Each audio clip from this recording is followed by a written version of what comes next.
एक मुलाकात कार्यक्रम में आप सभी दर्शकों का एक बार फिर से हार्दिक स्वागत है। लीजिए आज आपकी मुलाकात करवाते हैं सदगुरु नितिन साहिब जी महाराज से। महाराज जी, आपका हमारे स्टूडियो में हार्दिक स्वागत है।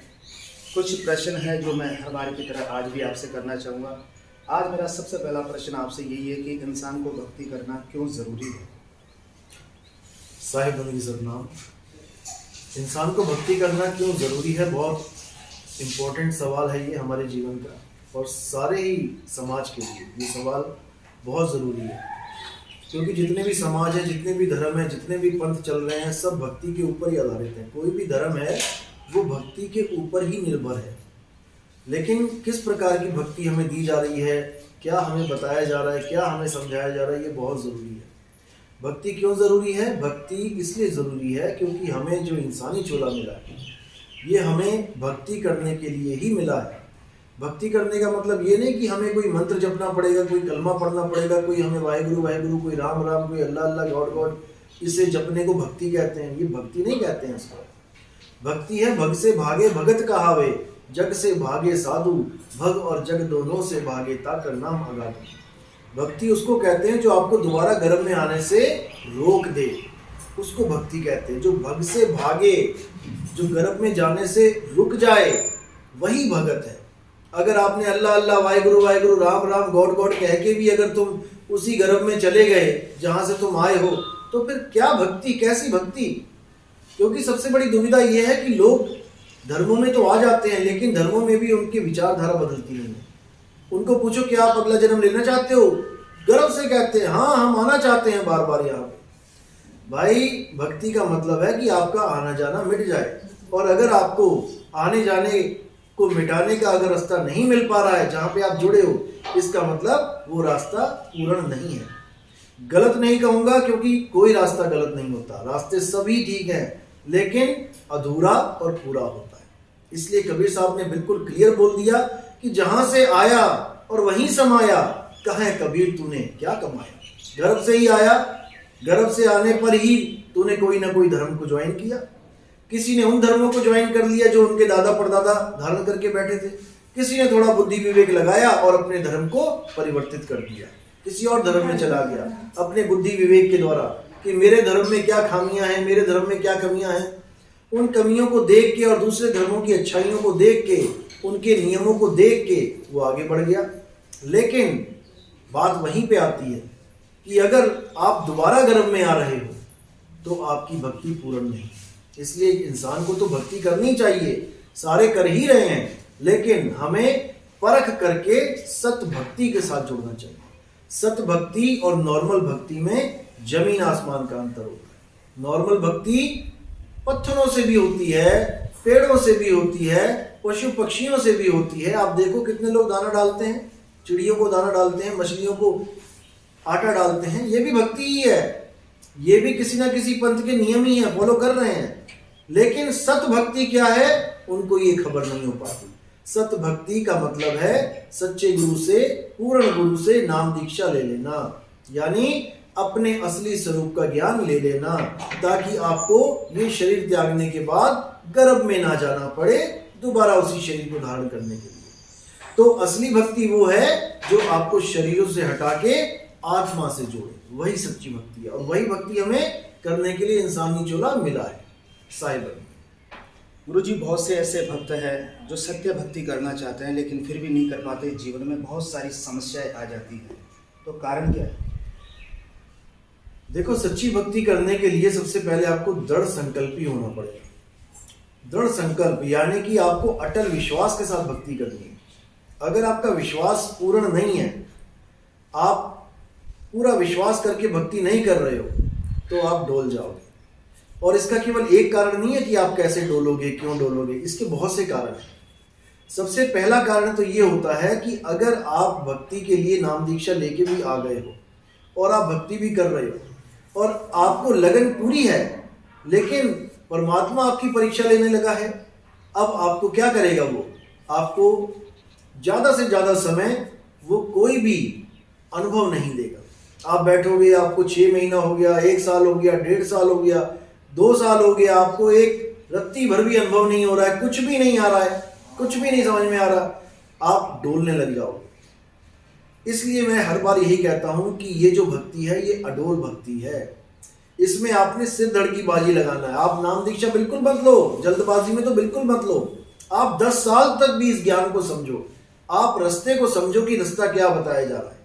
अगर रास्ता सही है और आपको पूर्ण विश्वास हो गया है, उसके बाद आप ये कभी भी ना सोचो कि ये रास्ता जल्दी क्यों पूरा नहीं हो रहा, क्योंकि ये सहज योग है, ये सहज मार्ग है।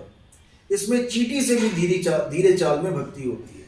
जैसे घड़ी की 3 सुइयां होती हैं, सेकंड वाली सुई हर सेकंड भाग रही है आगे, आप उसको देख पा रहे हो, और मिनट वाली सुई बहुत हल्के से हिलती है, आप उसको भी देख सकते हो अगर गौर से देखो तो हिलती हुई। लेकिन जो घंटे वाली सुई होती है वो आपको दिखाई नहीं देती, लेकिन हर घंटे में वो भी अपना स्थान बदल देती है। 1 से 2, 2 से 3, 3 से 4 पे आ जाती है।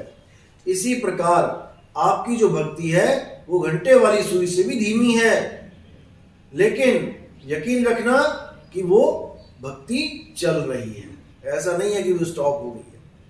जैसे आप गड्ढा खोदते हो, कहीं पर 100 मीटर पानी में मिल जाता है, कहीं पर 150 मीटर, कहीं पे 100 फुट, कहीं पे 150 फुट। तो हर बंदे की भक्ति अलग होती है, हर बंदे के संस्कार अलग होते हैं।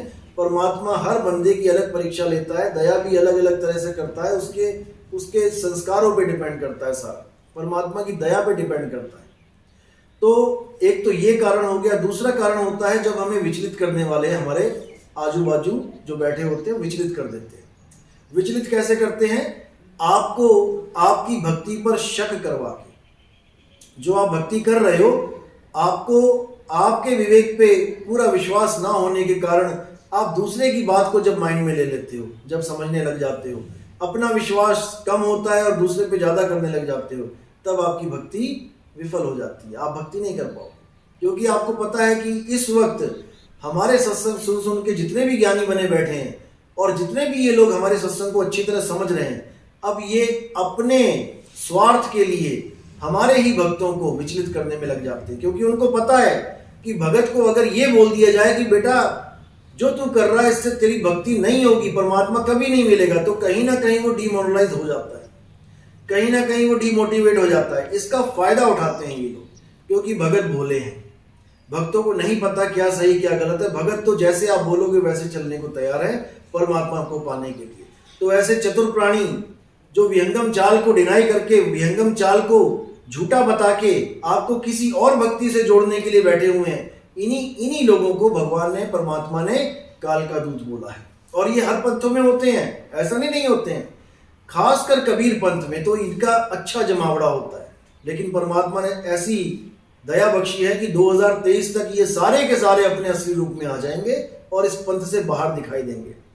तो अगर आपको कहीं पर भी ऐसा बंदा मिलता है जो आपको डीमोटिवेट करता है, आपने उसकी बात को नहीं सुनना है, क्योंकि आप इस पंथ में देखा देखी नहीं जुड़े हो, आप अपने विवेक से जुड़े हो, आप सत्य सत्य का निर्णय करके जुड़े हो। अगर आप सत्य असत्य का निर्णय आप कर चुके हो तो आपको विचलित होने की जरूरत नहीं है। अभी एक डॉक्टर साहब आए थे, कल का ही जयपुर में प्रोग्राम था, और उन्होंने मुझे बोला कि शायद 2 साल हो गए मुझे कोई अनुभव नहीं हुआ।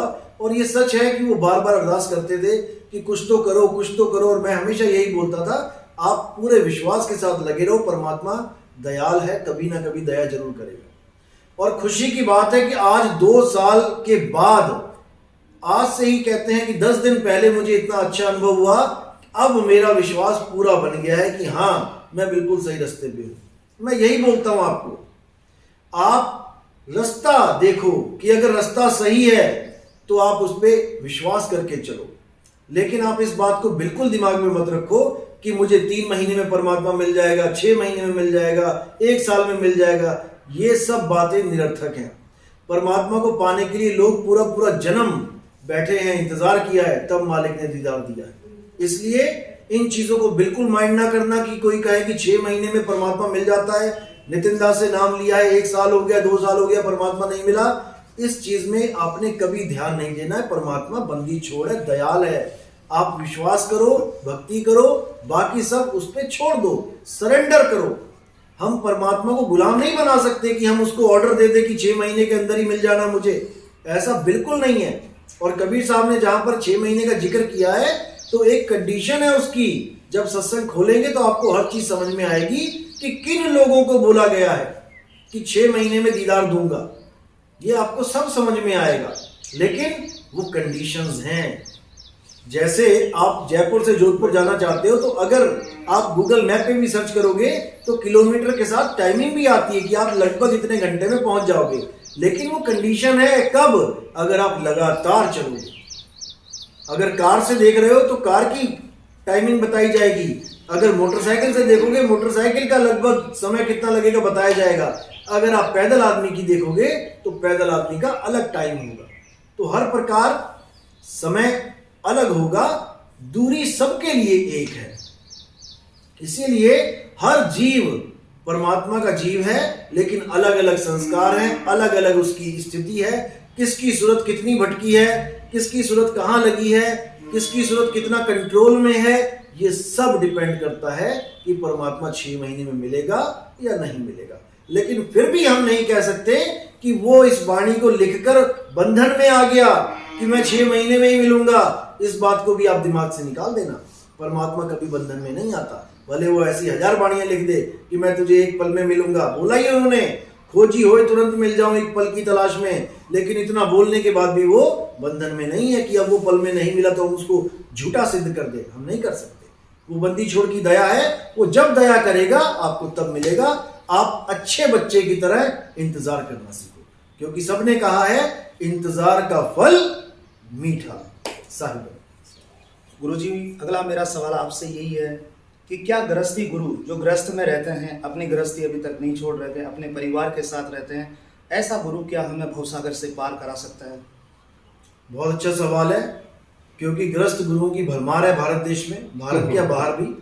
खुद भी बैठते हैं, अपनी घरवाली को भी साथ में बिठा लेते हैं, खुद गुरुजी बन जाते हैं, अपनी घरवाली को गुरु माँ बना देते हैं, और जितने पुत्र पैदा होते हैं फैक्ट्री लगा रखी है इन्होंने भगवान बनाने की, आगे से आगे उन्हीं को गद्दियां सौंप के गुरु भगवान बना के चले जाते हैं। यही मोह है, इस मोह से वो नहीं छूट पा रहे हैं। कौन नहीं छूट पा रहा है मोह से? याद रखना, गुरु तो मोह से छूटा होता है, लेकिन पिता नहीं छूट पाता।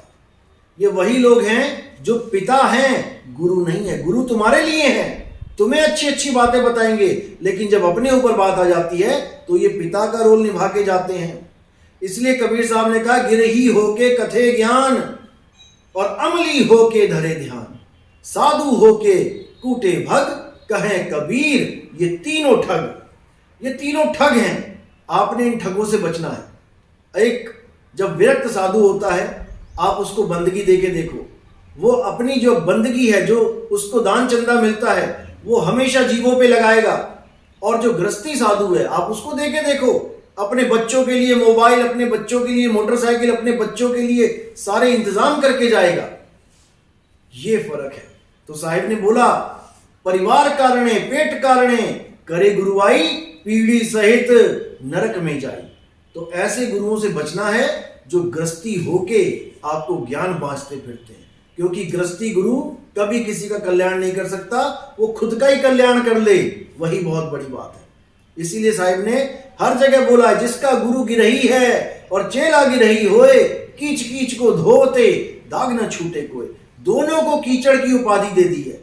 अगर आपके पैरों में कीचड़ लग जाता है, आपके कपड़ों में कीचड़ लग जाता है, तो आप निर्मल जल से धोते हो, ना कि उसी कीचड़ से धोने की कोशिश करते हो।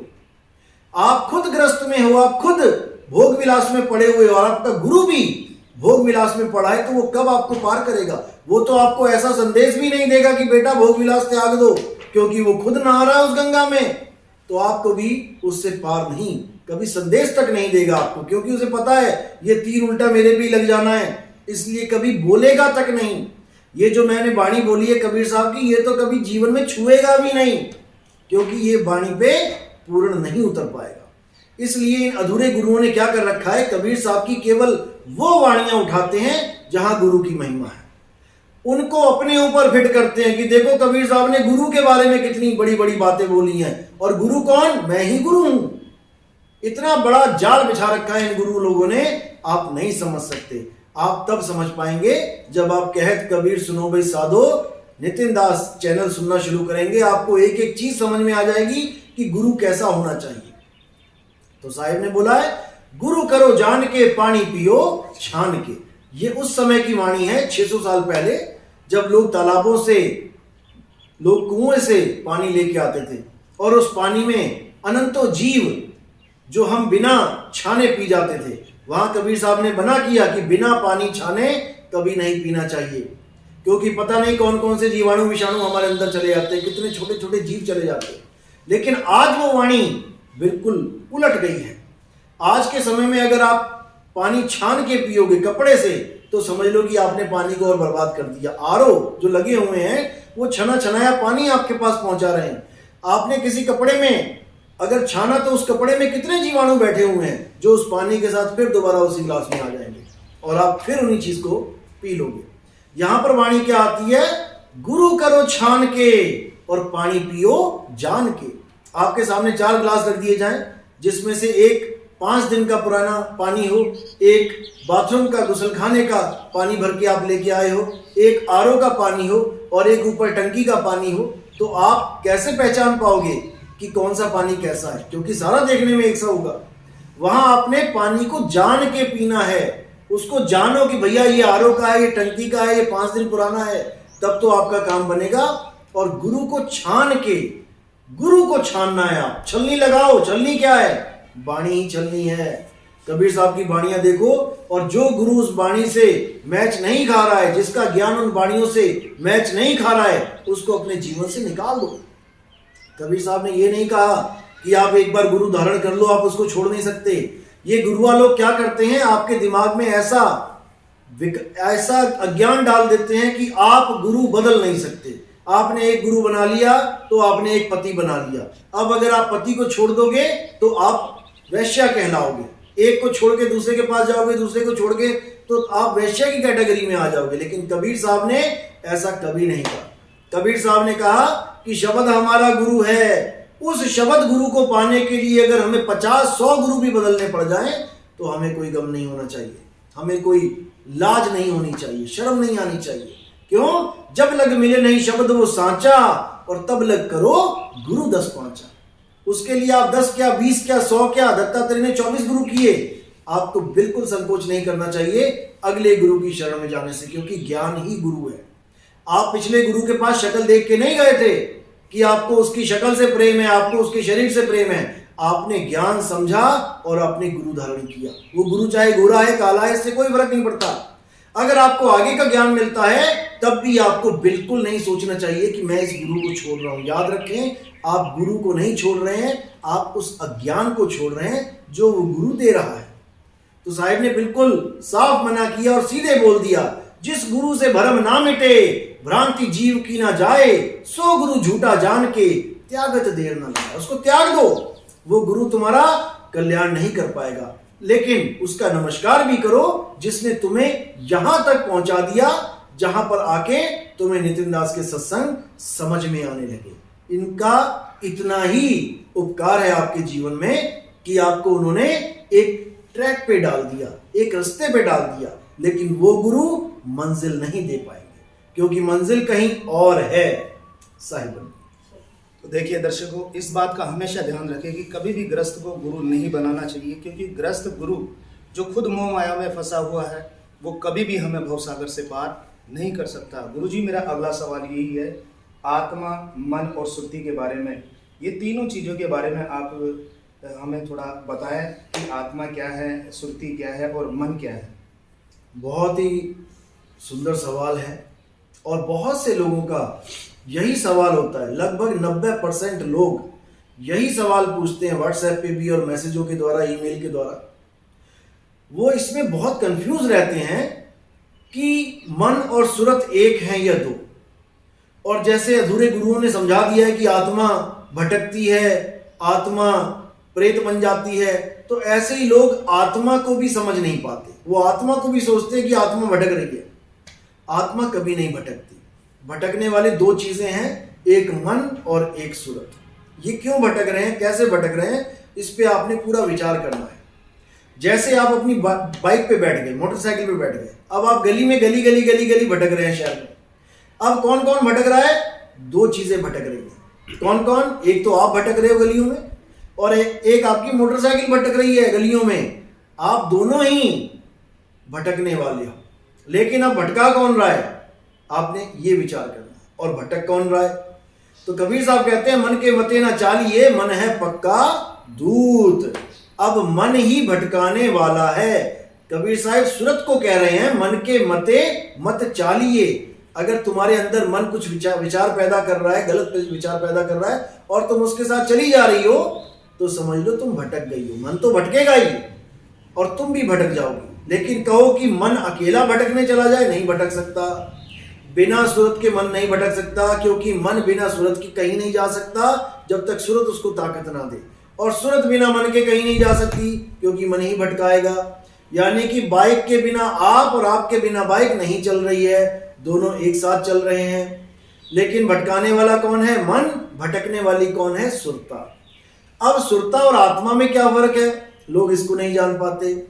अब आत्मा का क्या मतलब है? जो अचल है। गुरु ग्रंथ साहब में आता है आत्मा अडोल न डोलई। आत्मा अडोल है, कभी डुलती नहीं है। लेकिन सूरत क्या है? वो मन का साथ करके विचरण करती है, भटकती है। इसीलिए साहिब ने बोला सूरत फंसी संसार में, तासे पड़ गई दूर। साहिब ने ये नहीं बोला कि आत्मा फंसी संसार में, तासे पड़ गई दूर।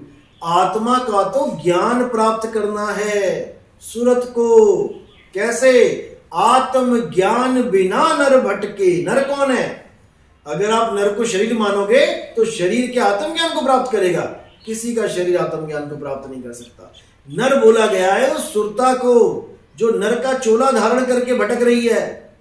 इसको बोला आत्म ज्ञान बिना नर भटके, कभी काबा कभी काशी, जल में मीन प्यासी, मुझे देखते आवे हासी। तो जो भटक रही है वो सुरता है, जो भटका रहा है वो मन है, और जो अडोल है, जो कभी नहीं भटकती, वो तुम्हारा शुद्ध चैतन्य स्वरूप आत्मदेव है। उसी को आत्मा बोलते हैं साहिब। गुरु जी, मेरा अगला सवाल आपसे यह है कि जो भक्ति मार्ग पे लगे हुए भक्त है, सत्य भक्ति कर रहे हैं, उन्हें क्या क्या सावधानी बरतनी चाहिए, उसके बारे में बताइए।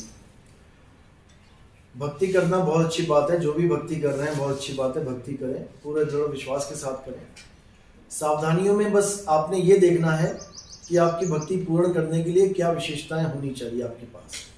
सबसे पहले तो आपको अपने गुरु पे पूरा विश्वास होना चाहिए कि जो भी ज्ञान वो गुरु बता रहा है, वाणियों के साथ मैच करा के और पूरा विवेक जगा के अगर आपको वो ज्ञान दे रहा है, तो आपको पूरे विवेक के साथ उसकी बात को समझना चाहिए।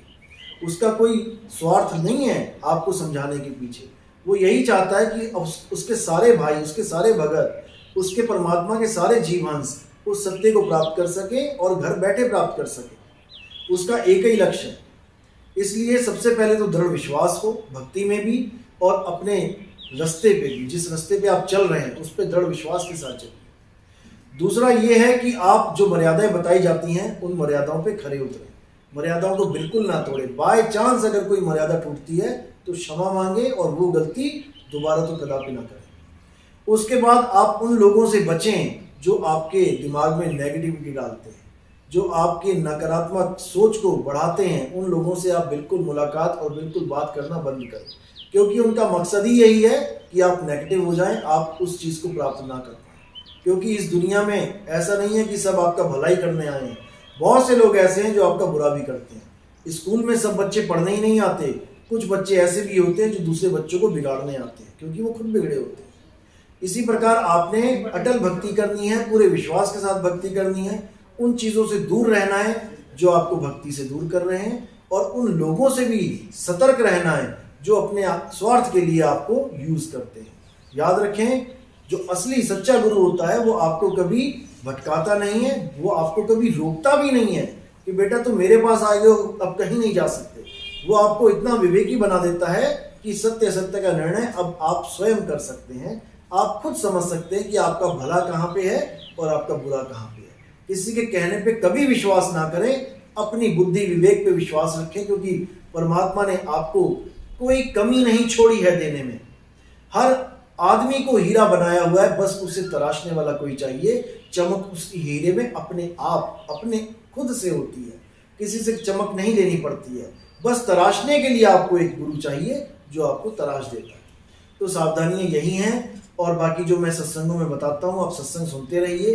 कहीं पर भी आसपास सत्संग होता है तो सत्संग में जरूर आइए, क्योंकि सत्संग में आने से दोबारा से वो भाव जागता है। कई बार नाम लेने के बाद आदमी ढीला पड़ जाता है, उसको नहीं प्राप्ति हो पा रही होती है तो विचलित हो जाता है, लेकिन अगर वो सत्संग में बार बार आता है तो उसको एक नई चेतना के साथ, नई जागृति के साथ नया आत्मविश्वास जागता है और वो फिर से उस रास्ते पे चल पड़ता है जो रास्ते पे चलना उसने बंद कर दिया होता है।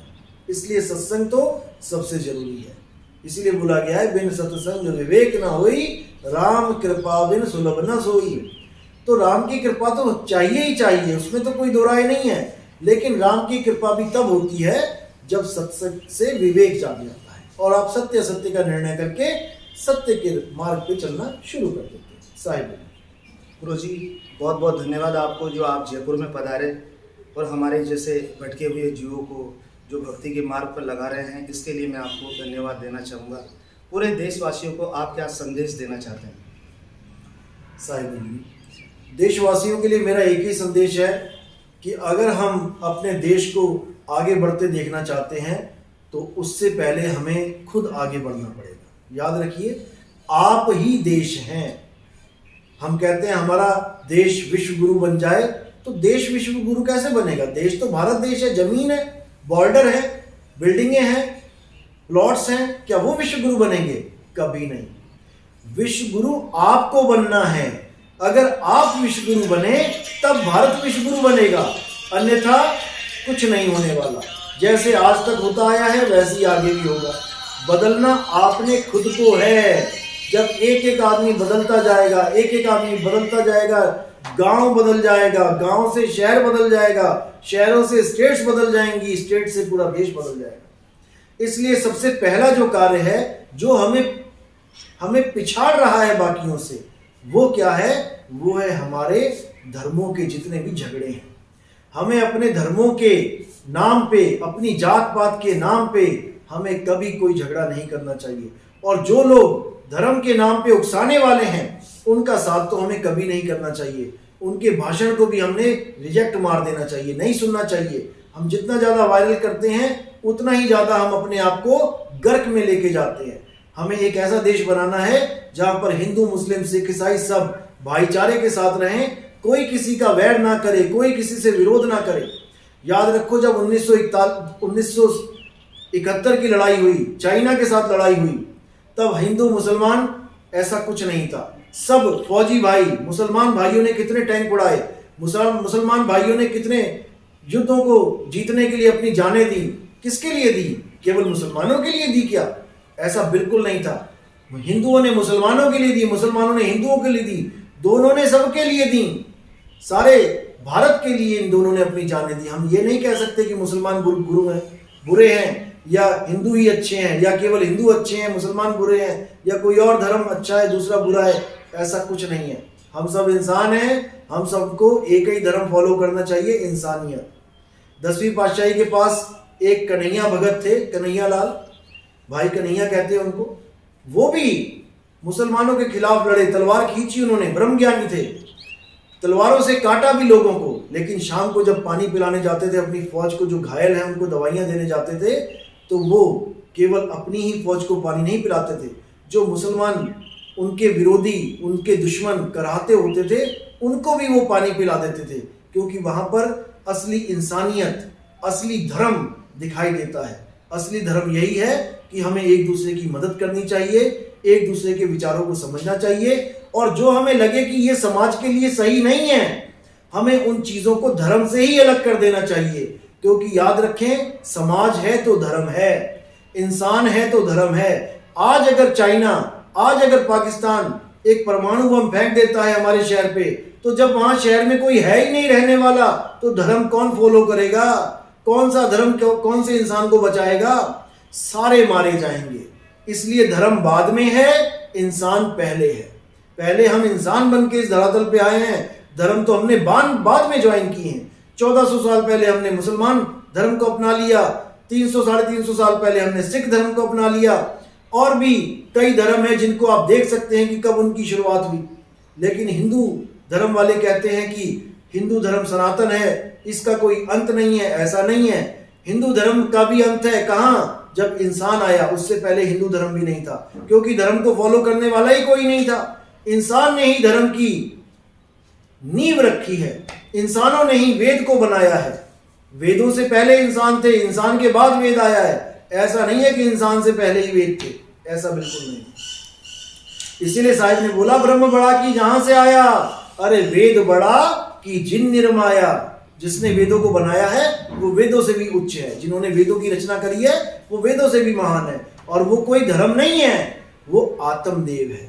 आत्मा की वजह से ये शरीर चल रहे हैं, आत्मा ही वो धर्म है, आत्मा ही वो सनातन धर्म है जिसका कोई आदि और अंत नहीं है, जिसके बारे में गीता में बोला है, हे अर्जुन ऐसा कोई समय नहीं था जब आत्मा नहीं थी, और ऐसा कोई समय नहीं आएगा जब आत्मा नहीं होगी। आत्मा ही सनातन है, आत्मा ही पुरातन है, आत्मा ही हम सबका मूल है, और आत्मा अजन्मा है। आत्मा को कोई जान ही नहीं सकता कि वो कब से है और कब तक रहेगी। इसी प्रकार जो सनातन धर्म को कहते हैं कि इसकी कोई पुराना, इसका कोई समय जान ही नहीं सकता, असल में वो कहीं ना कहीं उस आत्मा का जिक्र हो रहा है जिसको हम धर्म समझ लेते हैं। तो हमारा असली धर्म क्या है? इंसानियत ही हमारा धर्म है, और हम इंसान हैं। हिंदू मुसलमान हम बाद में हैं। साहिब गुरुजी, आपने बहुत ही अच्छा शुभ संदेश दिया है कि देश के अंदर सभी धर्मों के लोग रहते हैं और सभी को आपस में मिलकर रहना चाहिए। ये बहुत ही अच्छा आपने संदेश दिया है। तो सभी दर्शकों से मैं यही कहना चाहता हूँ कि गुरुजी ने जो हमें अभी यहाँ पर जो संदेश दिया है, इसके अलावा भक्ति मार्ग के बारे में क्या क्या सावधानी बरतनी चाहिए, उन सब चीज़ों को हमें हमारे जीवन में ज़रूर अपनाना है। जो दर्शक ये वीडियो देख रहे हैं उनसे मेरा निवेदन है कि इस वीडियो को लाइक करें, शेयर करें, और जो मेरा चैनल है news DC press Brijesh Jaipur, इसको सब्सक्राइब भी जरूर करें। आगे फिर गुरुजी से और मुलाकात करते रहेंगे इन्हीं सब बातों के साथ। दिल्ली क्राइम से मैं पत्रकार ब्रिजेश कुमार नावरिया। नमस्कार।